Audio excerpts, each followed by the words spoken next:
Welcome to the Women Changing the World podcast, a podcast on a mission to bring you some of the most amazing women I know who are doing incredible things to generally make the world a better place.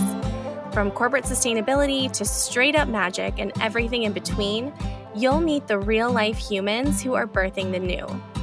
I'm your host, Liz Best, and I'm here to amplify the stories and voices of women who are changing the world.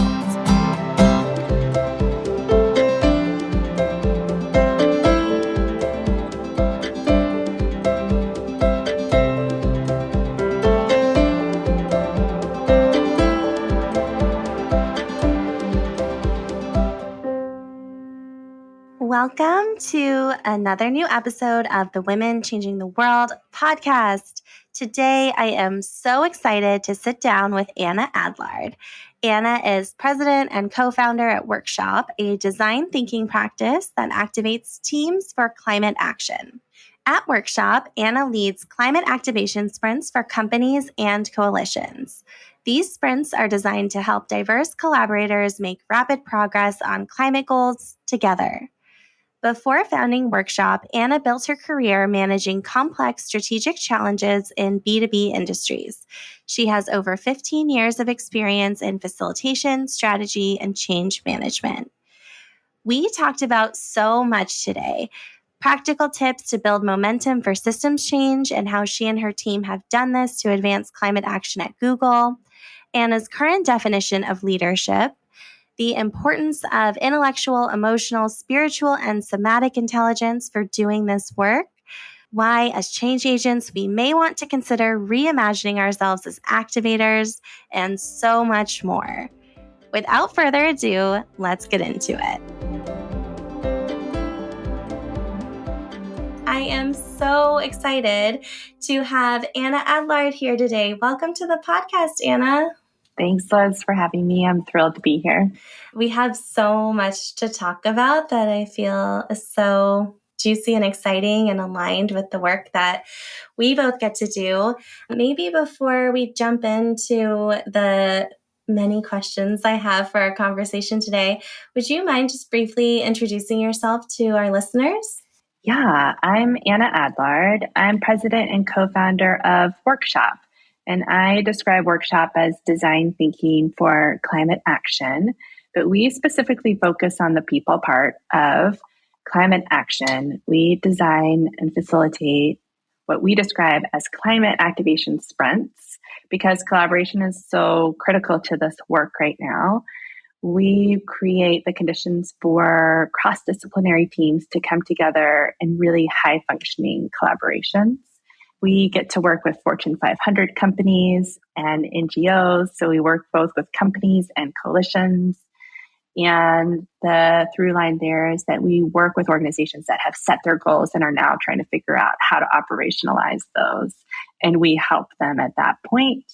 And it's really interesting, exciting, challenging, and the really meaningful part of the work for us right now.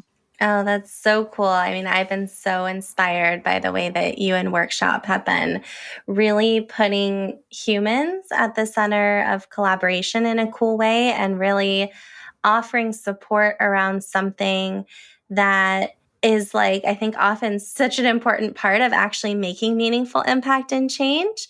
And to my knowledge, there haven't been great guidebooks on how to actually do it. And I feel like some of the work that you've been doing that's so awesome is really distilling the how and the people part of the how into actionable steps. I feel like I have to say, I love the story of why you got into this work and what brought you to this work. I would love if you feel open to sharing how you got to where you are today, what inspired you to found a company, Workshop, that's at the intersection of purpose, life, partnership, and motherhood, and really an invitation to take up space and tell your story, because I know our listeners love hearing about you as a human and how you came to be at this moment doing this work. Yeah, I love sharing Workshop's origin story because it's a really personal beginning. I founded Workshop in 2015 with my husband, Ben, but the beginnings of Workshop really started a few years before that.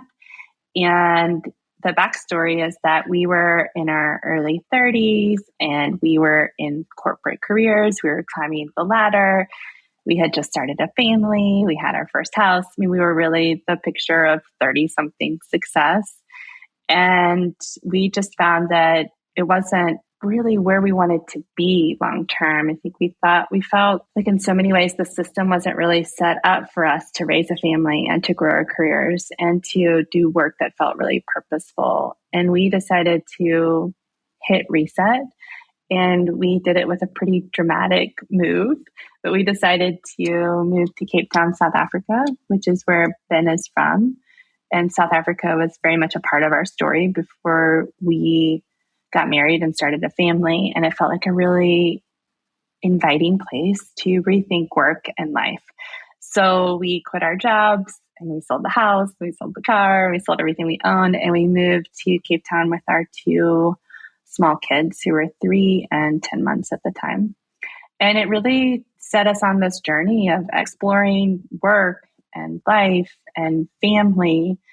And we were asking so many questions about how to make it all work. And I think by the end of that journey, which was probably 3 years of just really re-examining work and life and trying lots of different things, we came to the realization that if we wanted to work and live in a more integrated way, and we wanted to do more purposeful work, that we would need to work for ourselves. So really the beginnings of Workshop was more just a realization of, hey, there has to be a different, better way to design work and life and make this jive. And then pretty quickly we found ourselves doing work in sustainability in kind of year 2. And one thing led to another. And just over the years, all our work really concentrated in sustainability. And we were really able to bring design thinking to these really thorny challenges. And I think along the way too, we just learned how important the people part of this work is, meaning we were putting together projects and initiatives with corporates. And we really quickly realized that you can have a great project plan, but if you don't have a way to really engage people and get them in the work together and really in a space of creativity and resourcefulness, then we weren't going to get very far. So I think over the years, our approach really evolved to include so much more of that kind of culture building and people part of the work that makes these collaborations successful.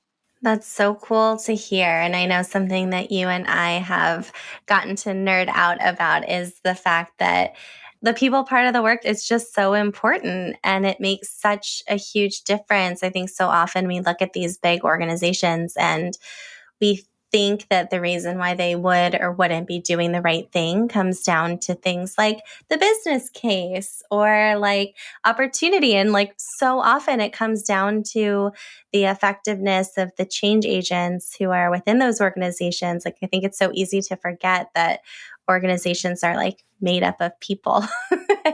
It's so true. And it's really interesting. I think that the people part of this work is often really underestimated. And I don't think it's fully understood, like how much that is kind of the fuel of change. You know, I think for us, we really think of people as the engine of this change that we're really trying to move. And we can create the conditions for people to work well together.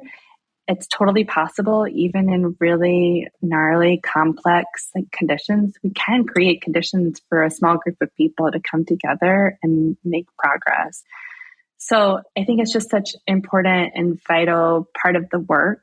And I committed my energy and my time to bringing diverse collaborators together in ways that are brave and hopeful and really activated.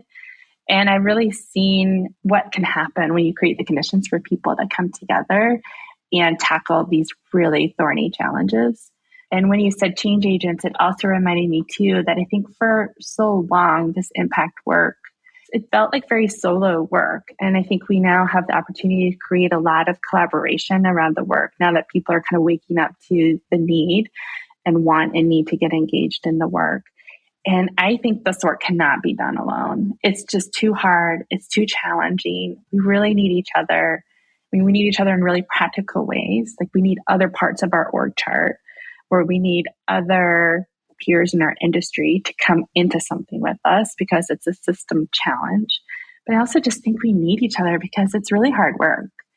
And we need to kind of stoke that morale and encourage each other. And I also have just seen the magic of teams in flow just have such an energy that feels really regenerative. And if they can get into that place, then it feels like almost anything is possible. I also think a lot about the joy that that can just create in the day-to-day work. I think this work is often described as hard and challenging. And it is. I mean, so many people doing this work are burnt out. But I think we could really switch the narrative on that. I've seen in my own work just examples of like people having this beautiful experience in a team for a period of time, doing really important work and actually making moves. And it's really joyful and it's really energizing. And it just reminds us anything is possible if we do it together. I couldn't agree more. And I think you're reminding me that one of like my favorite things that I've learned from you in how we talk about the work that we do to build a better future. Like, I love the framing that you bring to identifying those individuals who are often leading as like framing them as activators as opposed to, or maybe it's activators and change agents, not activators or change agents. But I'm curious if you'd be willing to share a little bit more about like where the inspiration for the activator framing for the people leading these changes came from. Yeah, I love that question. And a lot of this too has to do with like my personal evolution. I think I've always thought of myself as a change agent. And for me, it just started to feel kind of burdened. Like my word picture for that is kind of like I've got a really heavy backpack on and I'm trying to also push this boulder up a hill and I'm by myself. Whereas I think, if we can think of ourselves as activators, like it's not actually all on us, but we're dropping into groups of people. And those people have wisdom, they have capability, they have capacity, they have their own energy they could contribute to this challenge. And we can be there to just create the space to activate them. And so I love that for so many reasons. Like one, I just love the idea of like kind of that energy, like being able to have that energy instead of this like, oh, I'm going to push this big boulder up a hill and no one's here to help me. I love the energy. And then I love the generosity of that, right? I actually think most people in organizations really do feel called to this purpose work. And we can create the space for them to be in it. And instead of it feeling like a burden, to really feel like an activated, energetic space. So I have definitely reframed from thinking of myself and our clients as change agents and really trying to reframe thinking about us as activators of a group of people or activators inside an organization or a sector. I love that. And I think the visual that I feel like you shared, although I could be making this up, is like the activator is like a person holding a sparkler, which is so much more energizing than pushing a rock up a hill by yourself. And I'm curious because I feel like so much of what we talked about so far is around like making collaboration more fun, more energizing, easy, joyful. What would you say some of your tips or recommendations or thoughts on how we can bring that energy to collaborating more naturally to get some of those outcomes along the way? I'm often in the space of holding space for a group of people to do that. So I think, if you're in that position and you have the challenge, but also the privilege of holding space for a group of people to come together, as the person who's responsible for holding space, it really matters what I think is possible for the group. So that's just the first step. Like, what do I think is possible as I come into a space with a group of people and I'm responsible for facilitating them through this work, right? So I think that's the first step. Do I believe it's possible that these people can come together and work well together and work joyfully? Do I show up joyfully with a sense of possibility? I mean, that's just kind of the first step. And then I do think when I think about our activation model, I would say it's like one part structure. So we do borrow from innovation best practices for these kind of emergent spaces, which is exactly where we are with climate action. It's all very emergent and unknown territory. So there's a structural piece. So we will typically put the team into a 90-day, we call it a sprint. And over the course of 90 days, they're working in 2-week increments toward a 90-day milestone. And so there's a structural piece to that I think is just really helpful. And I come from an early background in my career of having beautiful Gantt charts all laid out. And I think what you quickly learn with something as complex and uncharted as climate action is your project plan goes out the window pretty quickly. So what I love about this model of kind of saying, okay, in a 90-day time period, we're going to work together in 2-week increments, which really allows us to learn through a 2-week period and then take what we've learned and adapt for the next 2 weeks. So I love that. I think it's just more conducive to the reality of trying to build really innovative strategy in complex space. So I do think the structure pieces are important. And then the other part of the activation model that we have spent a lot of time on is creating a culture on your team of collaborators. And we often describe it as a microculture. And so sometimes even in organizations where the culture might be kind of tough or complicated or really political, we can still create a little microculture when we have a small group of collaborators.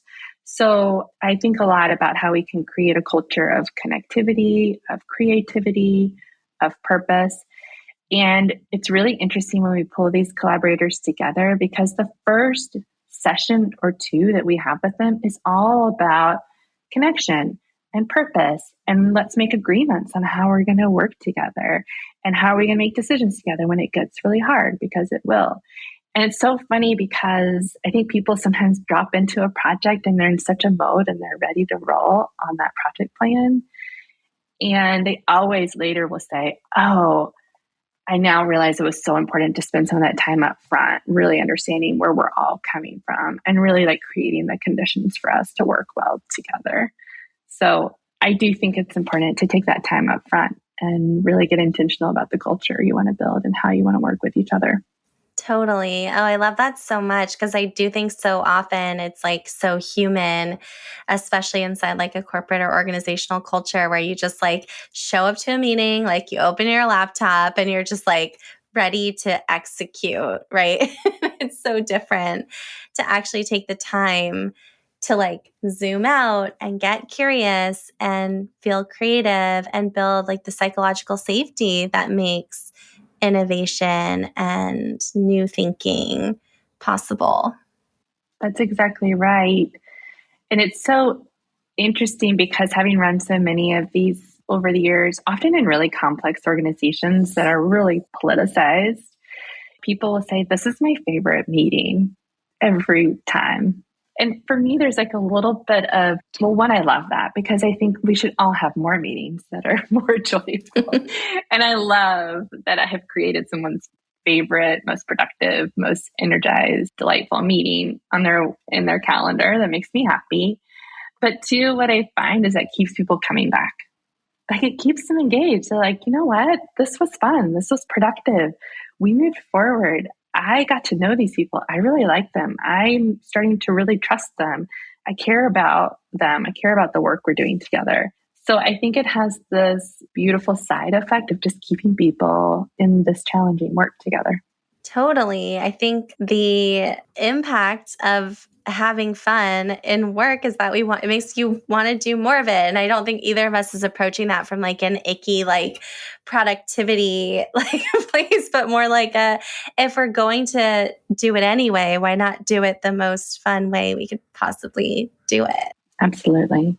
Well, one thing that I know that we have like a similar kind of viewpoint on is the fact that I'm such a believer in a feminist future. And I know that you're a believer that women in particular are uniquely gifted and qualified to lead the type of collaboration that we're talking about right now. I'd love to hear a little bit more about like how you came to that perspective or conclusion and what makes you believe that we as women are especially gifted at holding this kind of space. I really do believe this. I just think women are so uniquely suited to what's needed at this moment in time. When I think about like the scale and the depth and the spirit of collaboration that's needed to advance these really important goals on a pretty urgent timeline, I think women are really well suited to this work. And the reason I believe that is, I just described how important it is to create a culture of kind of safety and connectedness and empathy for each other as part of the microculture that makes collaboration possible. And I think women do that really naturally. So bringing forward that empathy, really prioritizing, for example, spending a session or two upfront, just connecting, just thinking about understanding where we're all coming from, just kind of aligning on purpose. Women are great at convening and are not scared of the emotional or relational aspects of this work and are really in a position to bring that forward. And in fact, I think that's often what's missing in the work. It's so technical right now, and it's so governance driven and metric driven and reporting driven. And in reality, I actually think what's going to move this work forward is a really heart forward approach. And so I think that's why women are really in a unique position and have a really unique contribution and strength to offer at this place in the work. One of the things that's been so interesting about this climate action work is having done it for the last 9 to 10 years and to see where we are in the last couple of years is this work is really fraught. It is existential work. And we have to create more space for our emotional landscape in the work. And it's really interesting because I'm trying to create conditions for teams to come together or groups of really diverse collaborators to come together. And we're asking them to be really creative and really resourceful and really imaginative. And if we're all just feeling caught in the fear of climate anxiety and it's showing up in our bodies and we're having nervous system reaction, we really can't get to the place that we need a team to get to. And so I really try to tune into that. I think that's a really important part of the work. And I just do think that women tend to just tune into that emotional landscape and have a lot of emotional intelligence that they can bring into this work. And that's what's so needed right now. Totally. I mean, I would just underscore everything that you said. I feel like it was such a beautiful description. I was talking to someone yesterday about creating the conditions for innovation and just how challenging it is to innovate around anything when you're running on empty. And I think just for so much of the work that so much of us care so deeply about to build a better, more equitable future, it's work that's in ideal circumstances done from a place of overflow and abundance. And it can just be so challenging, I think, to dream and think bigger when we're running on empty. I am interrupting this episode of the Women Changing the World podcast really quickly to personally invite you to join the next cohort of the Girls Club Collective, Magic Mind. Our doors only open twice a year, and I don't want you to miss your chance to join us. The Girls Club Collective, or GCC, is an intentionally intimate feminine leadership lab for change agents and the personal and professional development community that you've been looking for. There are so many benefits to being a part of the collective and our upcoming leadership cohorts, which are designed around our signature feminine leadership framework. You'll have opportunities every month for connection, embodied strategy, visibility, amplification, mutual support, collective problem solving, and collaborative ideation. Also get a chance to be in community with leaders like Anna, who recently joined our change agent focused cohort of the Magic Mind and has been a part of the collective for the past year. Applications to join us are due in September, and our doors won't open again until 2025. Don't forget to mention the podcast in the Where Did You Hear About Us section of your application. Now, back to the episode. I know that something that you advocate for in your work is the importance of the 4 different intelligences that we bring when we're creating systems level change. And those are intellectual, physical, emotional, and spiritual. And I'd love to actually, for people who are listening who may not be familiar with those 4 dimensions, would you mind just like explaining how we can think about each of the 4? Absolutely. And so this is newer to me. And it's a way to name, I think, a lot of what I've been sensing and feeling, experiencing, and trying to bring into the work. And speaking of like a very female expression of what's needed right now, the multiple intelligences. So the idea is that one, we of course have our brain intelligence. So this is just that cognitive intelligence that we bring. So this is the part of us that's really great at structuring or activating really complex challenges, right? And getting that work organized. So that is really important part of the work. I will say that's what our system values. That's what our system prioritizes. And that's how we have been taught to work and to work with each other. So that's one way of entering into this work with that cognitive intelligence. Well, then there's, I think, emotional intelligence. And we just talked a little bit about why that's so important, because there's a really complex emotional landscape that we each bring into this work. And then when we're in a group, now we have an even more complex emotional landscape. So I think that emotional intelligence is really important for the tuning in, creating space for where people are. I think the emotional intelligence is, of course, critical to collaboration, like tuning into, hey, what's happening in this room? Why is that happening? Who doesn't feel safe? Who needs to be brought out?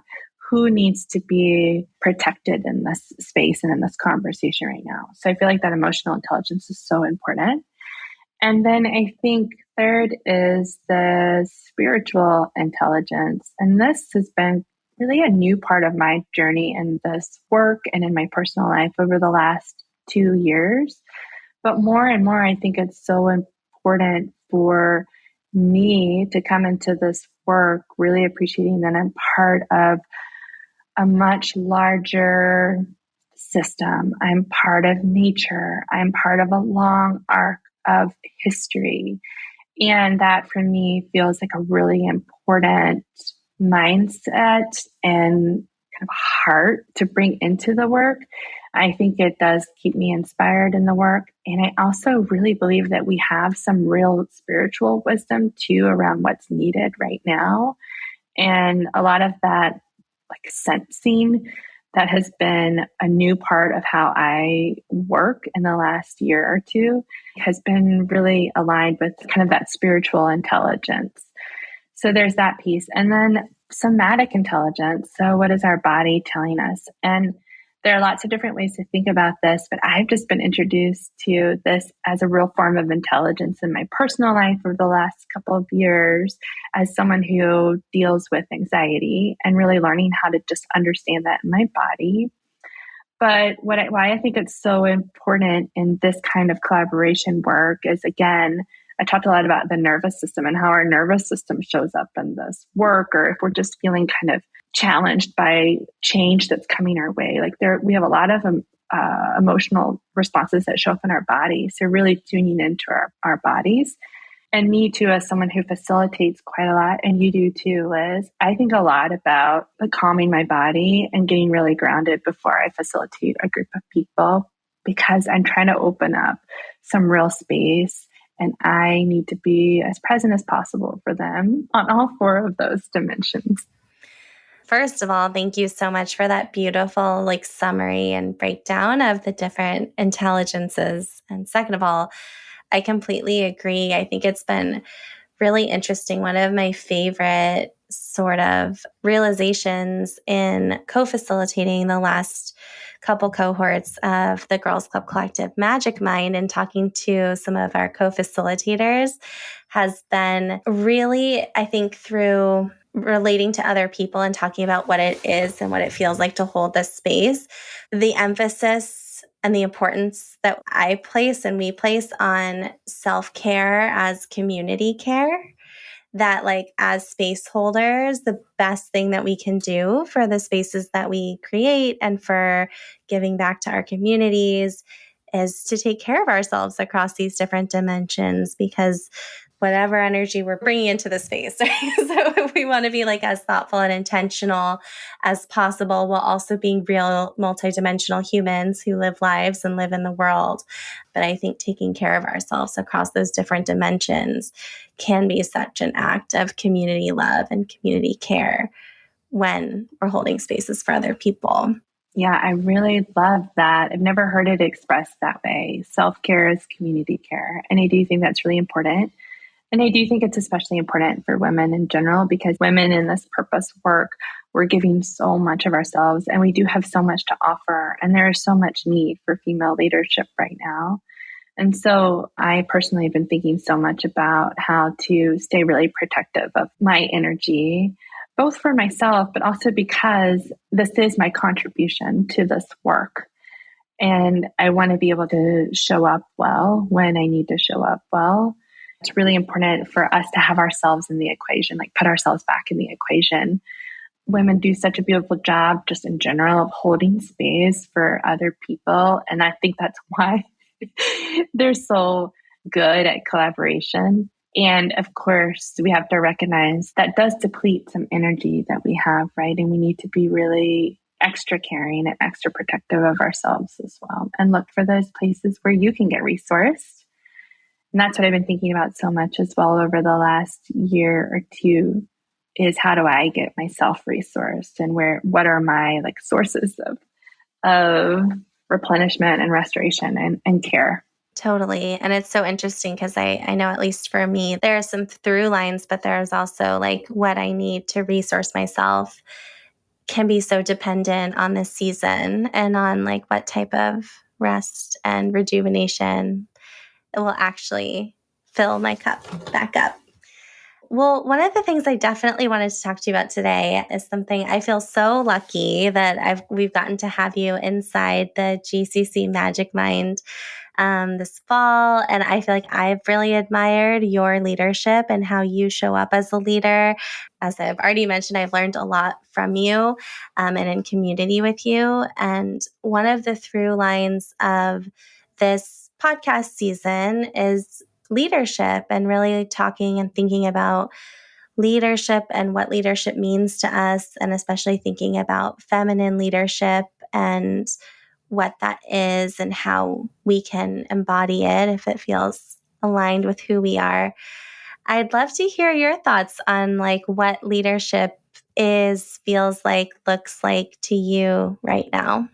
I love this question because I've been on such a journey around leadership over the past several years. And it's so interesting too. I think at the same time, I'm arriving squarely in my mid 40s too. So leadership just looks and feels so different at this point in my career and my life than it did 15 or 20 years ago. So that's just been such an interesting journey. Right now, leadership to me looks like, feels like being okay, not knowing exactly where we need to go, but also believing for yourself, for the team, for the work, that we have everything we need to find our way there. And so for me, I think maybe leadership used to mean, or maybe I thought it was having all the answers. And I actually now think leadership means being more comfortable with the questions. And for me, leadership has been so much more about trusting what emerges. And I now have the benefit of 20 plus years of working and seeing quite a few cycles. So I have some evidence to look back on and say, this emerged. Like if I give it space, it will happen. So I think just having more comfort with the questions, not needing to have all the answers. I think sometimes saying to my team, to my clients, to my peers, I don't know yet, but I know that we could figure it out together. So let's create time and space to do that. Let's create the conditions for this to emerge, and it will. So that's what leadership looks and feels like for me these days. I love that so much. Two things in particular. I mean, that was such a beautiful answer. I'm also very much in the camp of like leadership is the ability to say, I don't know. I think being willing to admit when we don't have all the answers is so powerful. And I also think it's so interesting. Someone else who will be coming on the podcast later this season and I were recently chatting, and she shared something similar about, as someone, she's also a coach, and about how in her work, she's increasingly appreciating that in the coaching industry, if you will. Like I certainly talk about clarity. I know so many of us talk about clarity. She's like, I'm really like appreciating the extent to which perhaps even more important than clarity is comfort in the unknown. And I feel like that aligns so beautifully with how you described leadership. And I think so much of what this moment is calling for is our ability to be grounded and curious, but also confident as we approach the unknown.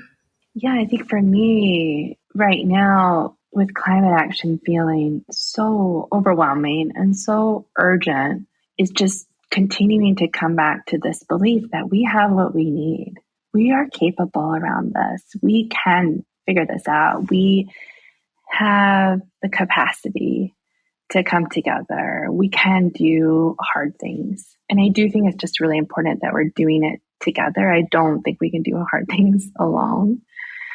But I think it's so important for us to continue to cultivate a mindset that we do have what we need. We have it in us. We're capable around this. And I'm not at all naive about how complex this is, how overwhelming this is, how entrenched our current systems are. I just continue to practice a very persistent hope and belief in our ability to do this together. And the minute we start feeling like this is impossible, it does really feel impossible. So, and I have those moments too. So I also just want to affirm and validate for everyone, like, we also have to go there sometimes. I go to dark places sometimes, or it just feels overwhelming. And I wonder if all the work that I'm doing is going to add up to anything in the end. And I think it's really healthy to just feel those feelings. And then I do find that if I just let myself feel that way, sometimes I can get back into that space of like, no, it's still possible for us. We have what we need. We can do this. And I love that idea of kind of stubborn optimism. That's really important. I also love the idea of hope as a practice, which is a beautiful idea from this book, Not Too Late, that I'm looking at right now, that Rebecca Solnit edited. And it's just the idea that hope is a practice, and it's not naivete about the challenge. It's just a practice. It's something we return to. We just stay persistent, and we can sometimes go to those dark, hard places, and we return to hope as a practice. It's not a feeling, it's a practice. And I love that reframing. I love that too. And I definitely am going to need to add that book to my very long reading list. Well, one thing I feel like we would be so remiss not to talk about with you here is when we are thinking about systems change and the systems change that we need to address the climate crisis. I know that you have some really practical ideas for how we can actually build momentum in the direction that we would like to build momentum in. And so before I ask you just a few kind of quick hit questions to close us out today, I would love to hear if you have some wisdom to offer our listeners who are like working in systems change right now and really wanting to feel that feeling of forward progress. Absolutely. I think everything that I'm trying to design for and facilitate for is to create momentum, because momentum is a force. So if we could create it, then it starts to take on a life of its own. And just the momentum itself creates so much morale, and it becomes this beautiful regenerative cycle where momentum creates morale and morale creates momentum. So that's the space we're trying to get into, right? So just really practically, what we do in our model is we will break down these giant goals that our clients have. Like, we're always working with organizations who have set their goals. So we're usually working toward a 2030 goal. So for example, we've worked with Google for many years. And in 2020, they set out this really ambitious public commitment around 24/7 carbon-free operations.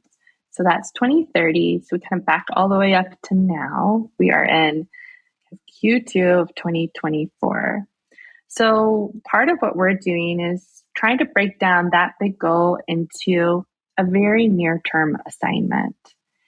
And the assignment is important in one respect, but it doesn't have to be like the right assignment. What you're really trying to do is find a place where you think you can get started in your organization or in your coalition and create an assignment that has a milestone that could be achievable in 90 days. So, for example, if we are designing a totally new program inside an organization, we might say, okay, by the end of 90 days, we want to have gone through a complete phase of discovery where we have talked to all the people we need to talk to, and we know what we need to build, create, get off the ground.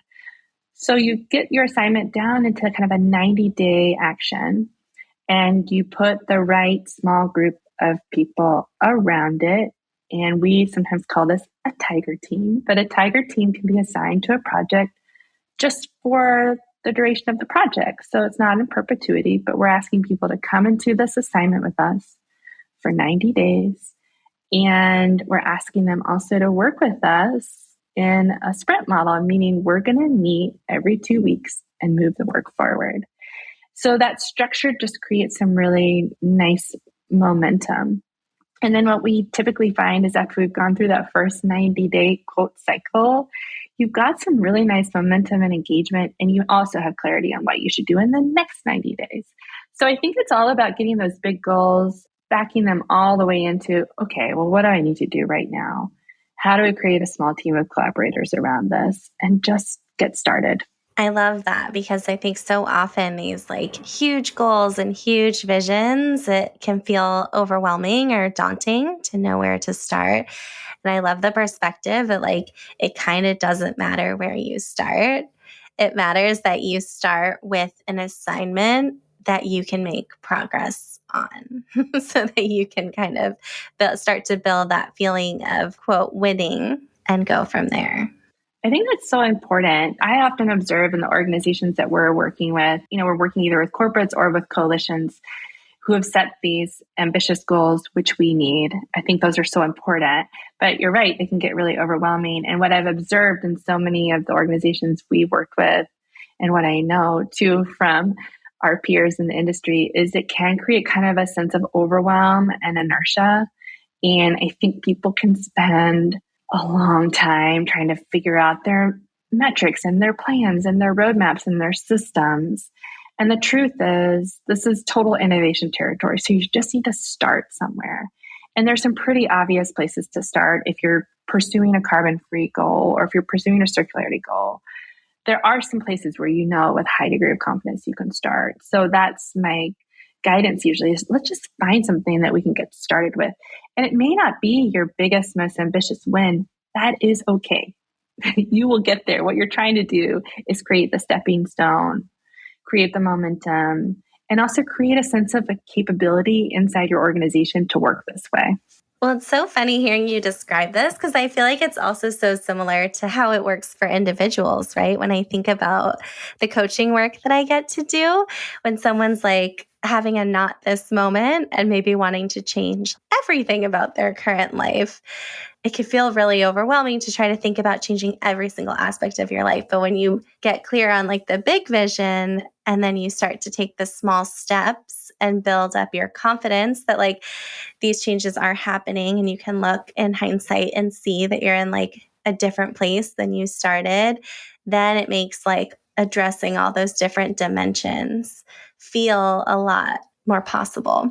Absolutely. And super practically, your stakeholders will love this. Like your project sponsor will love this. I mean, the fact that they will see progress 45 days in, 90 days in, everyone who's been doing this work for a long time does just want to feel like we're moving, right?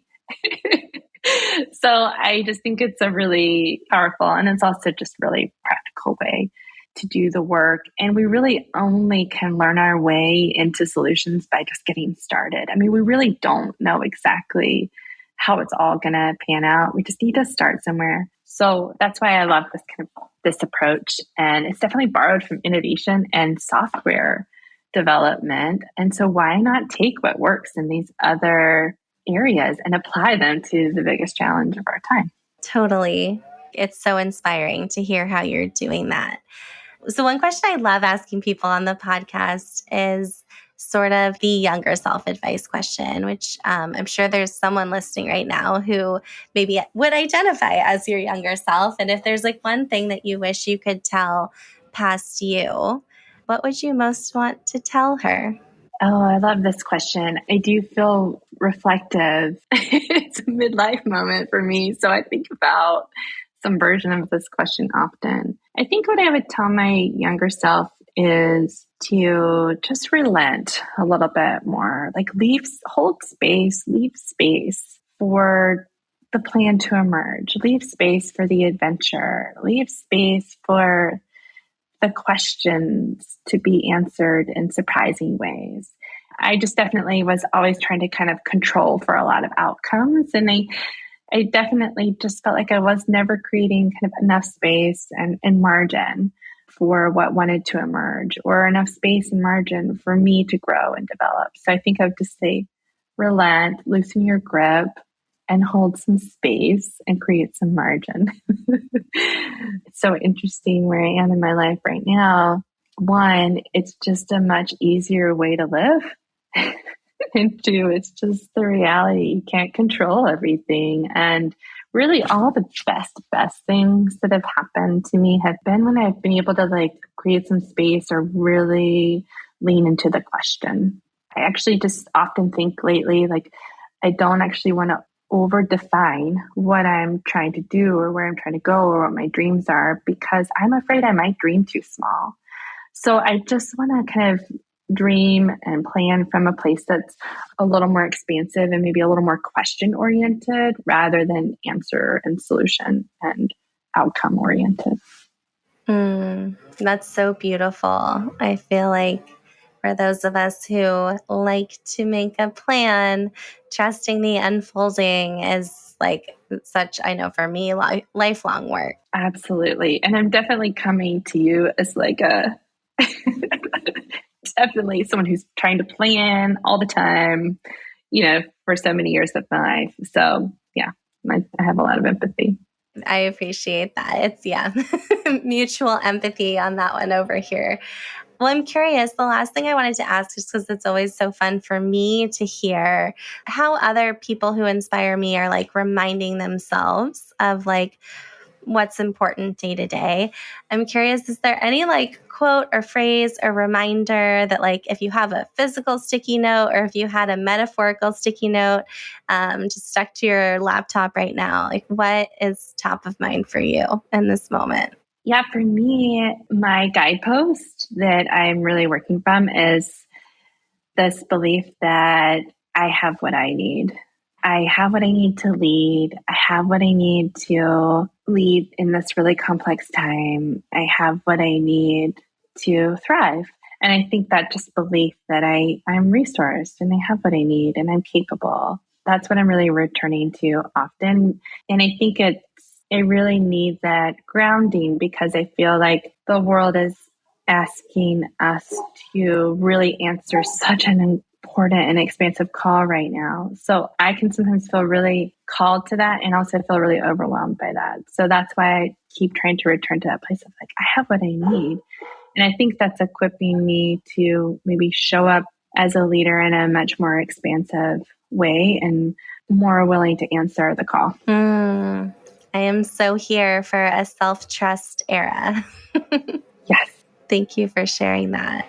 Well, I have had our conversation so expansive. I so appreciate you making time to join us on the podcast, Anna. For people who are listening who want to find you, follow you, learn more about the climate activation sprints that you're currently running and how you might be able to use them to support your companies and coalitions, like what are the best places for people to get more information, connect with you?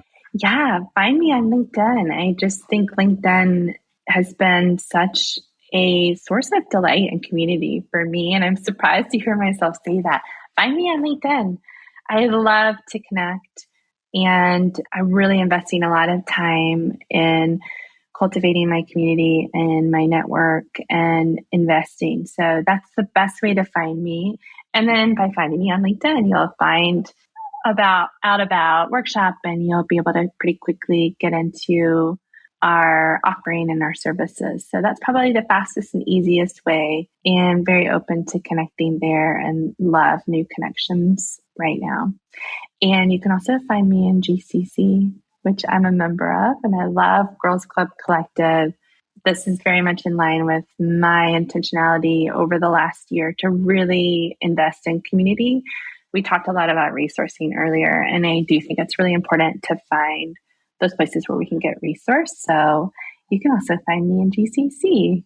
Oh, thank you so much for saying that. It's really been such an honor to have you be part of our community, Anna. And it's just so fun to get to make magic with you and get to know you more as a human and amplify you and the work that you're doing. I feel so lucky, and I just so deeply appreciate you for coming on the podcast to share just the tip of the iceberg of all of the magic that you're bringing into the world with us. So thank you so much. Liz, thank you so much for having me.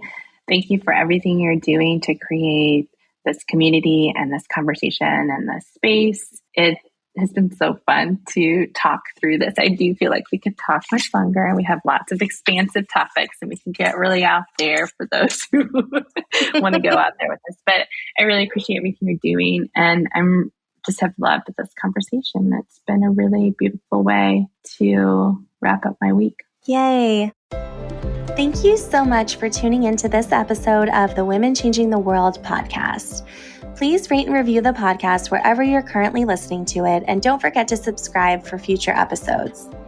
You can find me on Instagram at liz.best, that's lis.best, and you can find Girls Club Collective at girls_club_collective. You can also find us on LinkedIn by searching for Liz Best, that's my name, LASBEST, and Girls Club Collective. Join our mail list by visiting the Girls Club Collective homepage and scrolling down to the bottom. You'll be in the loop on upcoming events, retreats, and opportunities to make magic with us, and you'll also receive a monthly love note from my heart to your inbox. I am so excited to keep in touch.